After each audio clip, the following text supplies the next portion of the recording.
Il risquait jusqu'à 3 ans de prison. Le voisin du petit Tony a finalement été relaxé par le tribunal de Reims hier.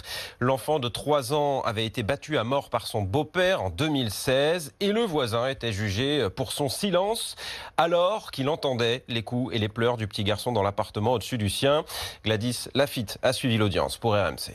Quand le tribunal lui annonce sa relaxe, Jonathan glisse un trait timide « merci ». Un soulagement pour celui que le procureur a accusé d'avoir eu un silence coupable. Tout au long de l'audience, d'une voix très faible et peu audible, ce voisin a répété qu'il ne savait pas vraiment ce qui se passait au-dessus de chez lui, simplement que le beau-père de Tony était menaçant. Mais pour l'une des avocates des parties civiles, en matière de maltraitance faite aux enfants, nul n'est censé ignorer la loi, c'est-à-dire signaler. C'est le message qu'ont voulu faire passer tous les acteurs de ce procès, avocats, procureurs, défense. Tous sont d'accord, Jonathan ne devait pas être le seul sur le banc des prévenus. Voisins, directrices d'école, père, grand-mère, tous ont vu au moins un hématome.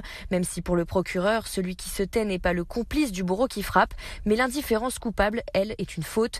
Il faut encourager toujours plus à dénoncer. Nous sommes tous le voisin d'un autre, résume une autre avocate.